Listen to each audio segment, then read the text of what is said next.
How's it going, Rogues Gallery, and welcome to another Grand Archive video here on Red Zone Rogue. Today we are going over an updated version of my personal Fire Assassin deck. So this is a Fire Assassin deck tech. It is no longer Xander though. We are using our girl, best assassin waifu, Tristan. She's my favorite character in Grand Archive, and this deck absolutely slaps. The Fire Assassin deck got a lot of new cards from Mercurial Heart, and they're just so good. I think there's 16 total new cards in the main deck and a couple new cards in the material deck, and I thought it was enough to warrant its own video. The deck was great before. The deck is really, really good now. You can steal wins at your locals. I think the deck is strong enough to be like meta competitive. There's a lot of variants of this deck running around, but this one is mine. This one's mine. So stay tuned. Let's check it out. And honestly, this deck, next to the Wind Umbra Tristan deck, I think is my favorite. It's probably like my second favorite deck out there right now. Obviously, we have to put it in the beautiful Nia Assassin Ascent deck box. And yeah, let's talk about it. We are running, like I said, Tristan over our boy Xander. And that's just because, well, I'm sorry, Xander. I like Tristan more. Her effects are really nice. And also, she is very pretty. And she just happens to be my favorite champion in the entire game.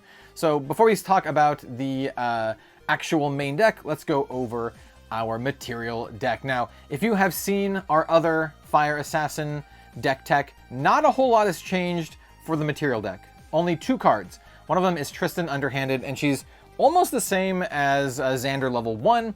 So she has the same health, 19. On enter, you can put a prep counter on her. But if you don't, gain agility 3 for the turn.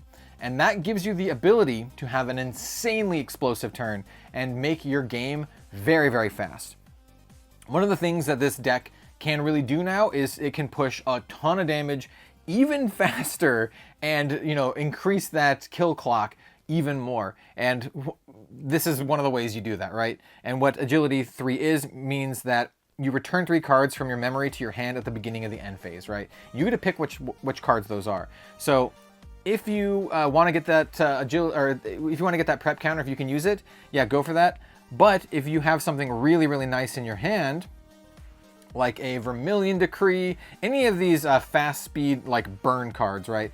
So we have the Vermilion Decree, we have Mark the Target is fine. Mark the Target and Planet Explosive is more ideal. But if you have just Planet Explosive, it would be fine as well. So Planet Explosive, Mark the Target, and Vermilion Decree. If you have these in your hand, specifically if you have like, you know, 1 card in your hand, and then you do the agility 3, you can get 3 back, so you have 4 cards in your hand, so you can play your Vermilion Decree. Or a situation where you had 2 cards in hand, so the agility 3 would give you 5 cards in hand back. You can get a, you know, Mark the Target and a Planet Explosive at the same time kind of situation where you can Mark the Target them for 1 and then Planet Explosive them for 4 using the prep counter from Mark the Target. There's a lot of like things you can do now with that agility to just deal a lot of damage. And if you don't need it, well, you just put a prep counter, and then you can use the prep counter to blast them for 4 later, right? Or do Rending Flames with your you know, with your Assassin's Ripper, right? Still good. Obviously, we're running the Spirit of Fire because this is a fire deck. Now, we are running the Ruck and Soul Knife again, but we have its best friend, the Mercenary's Blade. Ruck and Soul Knife is super, super good just because you can play it from your material deck just by banishing 3 Fire Element cards from your graveyard. So you just get this dagger for free. And then Mercenary's Blade, same thing. You just get the Merc Blade for free, right? Just by removing a prep counter from your champion. So that's another reason why you'd want to put the prep counter on Tristan. Like I said, I would only do the agility 3 if you specifically have enough cards in hand to either activate Vermilion Decree or some of the shenanigans, right? That's when I would do that. But these in particular are extra insane with our Blazing Throws, right? So we were running Blazing Throws before, but they're even better now. Blazing Throw is a 1-drop, as initial cost to activate it, sacrifice a weapon, and you deal 4 damage to a unit, right? So you can have a turn where if you Blazing Throw twice, you can deal them 8 damage. And if you Blazing Throw them twice on a Poison Dagger turn, that's 11 damage, right? 1 from the Poison Dagger, and then 5 each from throwing your daggers at them. Really, really nice. Yeah, very good. it just makes this deck even faster and more consistent, having one more dagger to yeet at our opponent's face. We're still running Sword of Seeking. It's just a 0-cost 1/2 sword. Helps us push a little bit of damage. It's good to throw at our opponent's face with the Blazing Throw. Poison Dagger is insane, and this is the card that you almost always stick underneath the Quicksilver Grail. Quicksilver Grail, on enter, banish a non-champ card from your material deck face down, and you banish the Quicksilver Grail and play the banished card. So basically, you hide your dagger underneath it, and then at the end of your opponent's turn, you crack the Quicksilver Grail, so it comes into play. Quicksilver Grail, so it comes into play, and then your dagger gets awoken, and then you can crack this on your turn. Basically, you just want to do this to avoid any like slow speed removal. And then the Poison Dagger, of course, is a key card to just killing our opponent. Deals 1 damage to them, and then until the end of turn, if they would take damage, they take that much +1. So keep that in mind as we talk about the cards. It's just an additional 1 extra damage on our Poison Dagger turn. Terrafring, just to kind of slow our opponent down as they're trying to kill us. We have Assassin's Ripper, insanely powerful dagger. It's a 1/2, but you can remove a prep counter from your champion to give it +2, so it'll attack for 3, and it's really, really good with Rending Flames, so it turns your Rending Flames from a 3 base into a 6 base, which then turns it into 12 because it gets doubled. So very, very good. And then we are still running all of the baubles. So we have your Fire Resonance Bauble, your Water Resonance Bauble, and then my non-foil Wind Resonance Bauble. I'm getting a foil one to match the others, but yeah, these are just, you know, if your opponent is running these elements, you use these and draw cards, and then for your second match, you take out whatever they're not running, and then you swap in, you know, some combination of these, basically. A lot of the times, if these 2 cards aren't relevant, you just stick in your Smoke Bombs and your Poison Coating Oil. Poison Coating Oil is an extra 2 damage, and your Smoke Bombs are a way to just get around intercept and taunt stuff. So it's really good. So we always have a plan, and we can always still make use of our baubles here. And so that is our material deck. Let's talk about our main deck. So for the main deck, this is where we have the most new cards. This many new cards in the main deck. We're running 4 of each of them. So it's 16 new cards in the main deck. So let's talk about these first. So we are running 4 Captivating Cutthroat. This is one of my favorite cards from Mercurial Heart. It is insanely efficient. The art is gorgeous. I love this card. It's a 2-drop, 2/1. And then when you attack, class bonus, so make sure you're Tristan, it gets a +1 and then deals 1 damage to you, which we don't care about. We don't care about our life. We don't care about what our opponent's doing. We just want to kill them as fast as possible. So this, for us, is a 2-drop, 3/1. That's insane. 2-drop, 3/1, just more and more aggressive. Speaking of 2-drops, we have Sable Remnant. This card's also insane. 2-drop, 2/1 with Floating Memory. So there's a 2-drop, 2/1 that you can just keep bashing into your opponent's face, and if they kill it, well, we don't care because it has Floating Memory, and we can use that to level up into Tristan. Where's our, oh, material decks here. We have very, very low material deck requirements. The only cards that require any material costs at all are Assassin's Ripper and Tristan. That's it. Everything else is 0. Which is great. That's where we want to be. This is our only card with Floating Memory in the deck, but it also just smashes our opponent's face for 2 over and over again. Really good. Or it'll give us a free Assassin's Ripper or a free Tristan. Good. This card's nuts. And then we have Vicious Slice. Super, super efficient card. It basically just is a 1 for 3, which is a really, really good rate. It's a 1-drop Assassin Dagger attack, class bonus. If the attacker is attacking a human, which all champions are currently human, it gets +1. So this is always a 3 attack to the face. Really good. Just 3 attack to the face, unconditionally. Excellent. And then we have Vermilion Decree. I love this card. It is a 3-drop fast speed imbue 3, which means if the 3 cards that you paid to play this are all fire, you have to reveal them. But if they are, then you get to do the imbued effect, which means we get to do 2 of these instead of just 1. So you always get to choose at least 1 of these. So deal 3 damage to a champion, 2 damage to an ally, or each player draws a card. These are all exactly what we want to do, right? 3 damage to your opponent's face and drawing a card is likely where you want to be the most part, but also you can do 3 damage and kill an ally. You can kill an ally or draw a card, depending on if you're like in a really bad situation. But most of the time, you 3 them in the face and draw a card at fast speed. Yo, it's good. It's real good. I like this a lot. It's one of the more higher costing cards in the deck at 3, but it's really good. And I should also mention that the imbue is, you're gonna do it almost all the time. There's only a couple norm element cards in the deck, and you're looking at them right here. I do believe there's only those 2 norm element cards. I think every other card in this deck, oh no, the Lurking Assailant. We have the Lurking Assailant too. Okay, so we have three norm element cards in the deck. Every other card is fire. These are fire. Don't let the extended art fool you. So that's what, 12 out of 60 that are like non-hits for Vermilion Decree. So yeah, like I said, I've never come to a situation where I wasn't able to actually pull that off.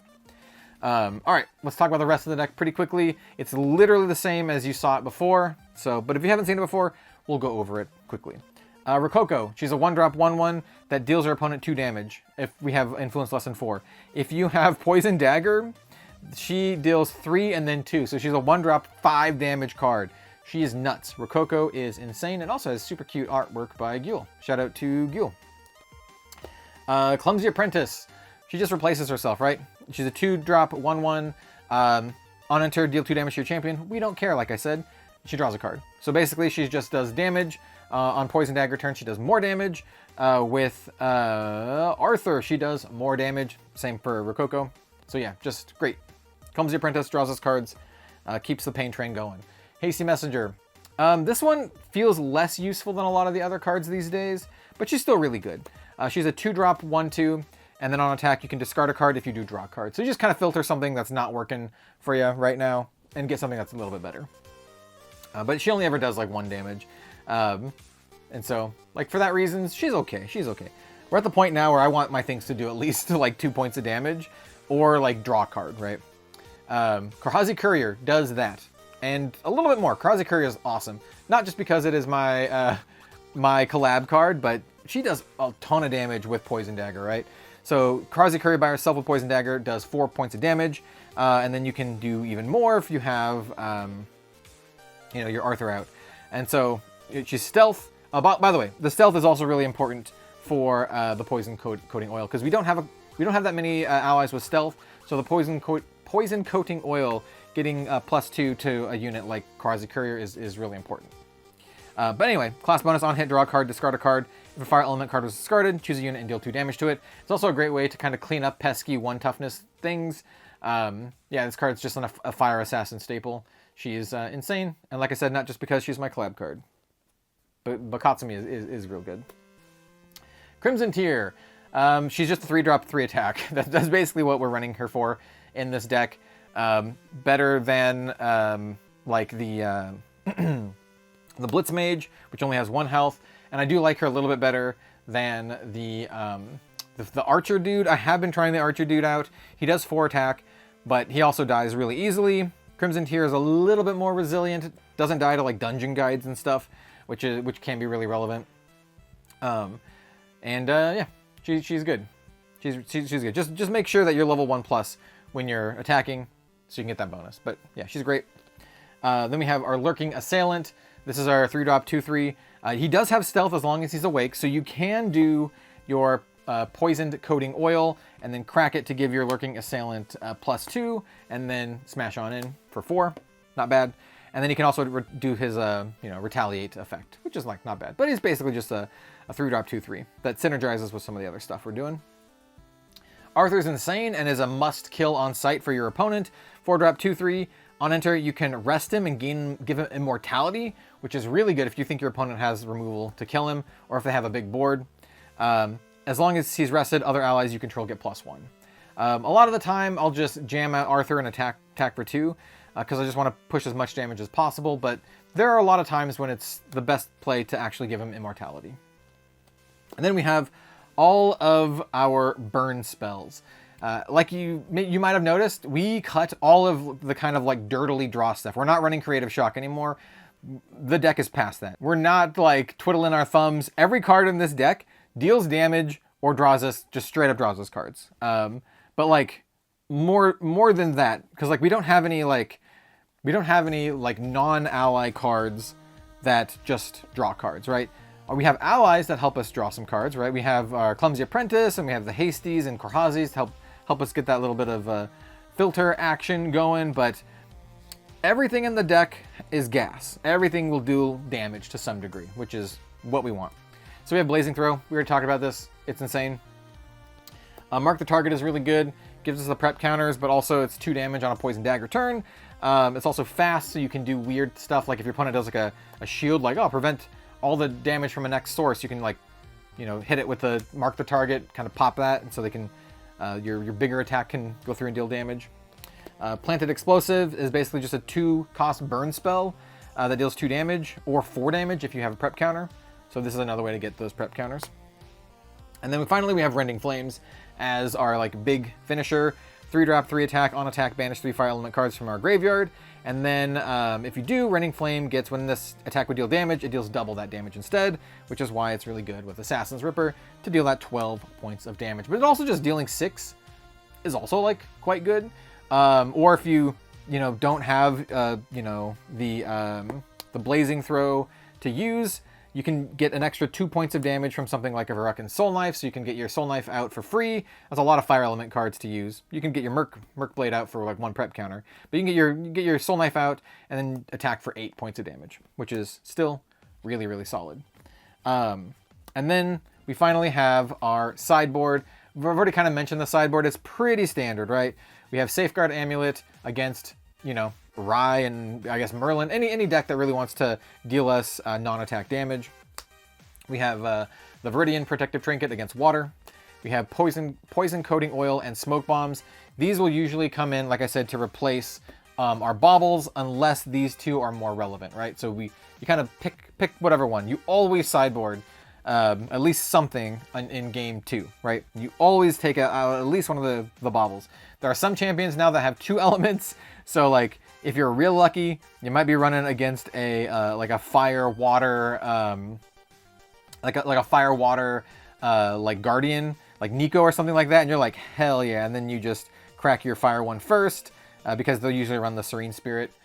Crack your fire one first to draw the card, and then you can get your water one later. Yeah, it's real nice when you can keep 2 of them, but I digress.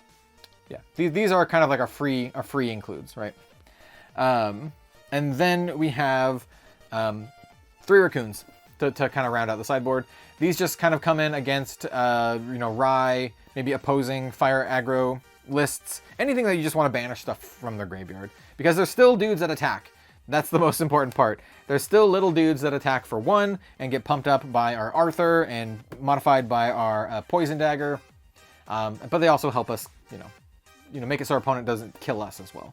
But I don't like these in the main deck as much, because I don't see as much of that kind of stuff kind of roaming around. And because of the new sideboard changes, we can only fit 3 into our sideboard. But I kind of like where this is. So yeah, this is my new Fire Assassin deck with my girl Tristan here. Absolutely love this deck. I will be foiling out most of this.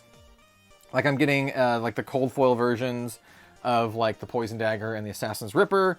I was just like, why didn't I have these? Same, getting like a full version of the Soul Knife. I don't think a full version of the Mercenary's Blade exists yet. At least I haven't seen it, like any listings for it on TCG Player. But anyway, I'm trying to, like, trick the deck out a little bit. I like it quite a bit. So yeah, let me know what you think. Yeah, MRC has been really kind to the deck. It is just all in, aggro, so it can get shut down. But if your opponent is not ready for it, you can just absolutely kill them, just absolutely dumpster them. So yeah, it's red aggro. You burn them out. All right, thanks for watching, everyone. We'll see you next time. Bye.